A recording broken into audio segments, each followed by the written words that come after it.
Now I'm going to jump into the subject of self-compassion.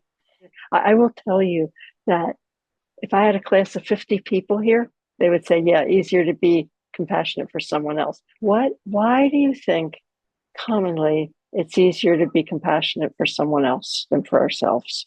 I will share with you some of the common responses I hear. And it really depends, each of us personally, what we do in our lives and how we're raised. Some people say that's selfish. I'm not supposed to be that way. I'm not supposed to think about myself.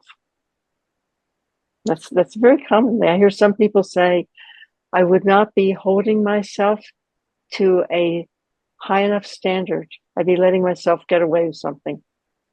Or some people think it's wobbling in self-pity to be self-compassionate.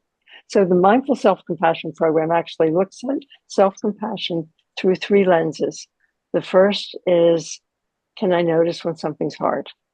It's noticing. Just like you have to notice when you're stressed before you bother to ground yourself. Why would you bother if you don't think anything's stressing you? So can you notice when something's hard? Are you willing to notice it even while you're muscling through? Even while you're sucking it up? Can you at least allow yourselves to notice, oh, this is hard? That's the first element of the way it's studied by Kristen Neff and some of her co-researchers. Second one, can I allow myself to notice that no human life is so perfect that it doesn't have things go wrong? It may not have the things going wrong that I'm dealing with right now, but everyone has things that go wrong. It's part of being human.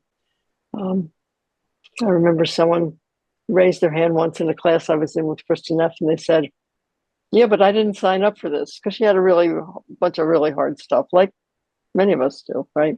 I didn't sign up for this. And Kristen just sort of laughed. She said, I know, none of us thinks we signed up for it, but we got born. That's part of being a human being. Things happen that are hard. It's just the truth. And why is that important? And I think that the reason that that's such an important concept to remember is just so that we don't feel isolated. It's just me. I did something that I screwed up somehow, or my person screwed up and did something really wrong and they got really sick. It just happens. It's not always fair. It's not always reasonable. Things go wrong. Yeah. And the third one is it possible for me to say something to myself that is kind rather than critical when something's happened that is hard? So I'll give you an example of what I mean by that. I still do things from habit, right? If I do something I think is not what I wish it were, let's say if I spoke impatiently to my husband, because sometimes I get frustrated, right, with all the things that he's going through. My first reaction is not a kind message to myself. It's not, this is hard. My first reaction is, Judy, you're such a jerk.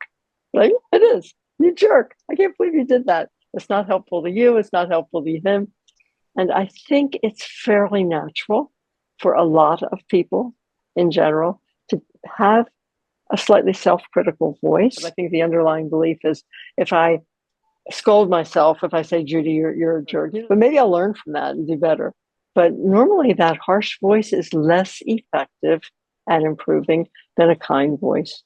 So I'm not going to run around saying that was just the right thing to say. I'm just going to say, boy, you were frustrated. I'm sorry that happened. I bet you can do it better the next time. Whatever you think whatever you'd say to a dear friend who was struggling with the same thing. If you can't think, what would I say to myself? What would I say to my best friend if they were feeling bad about something they've done? And can I turn that inward? So that's the whole concept of this idea of self-compassion.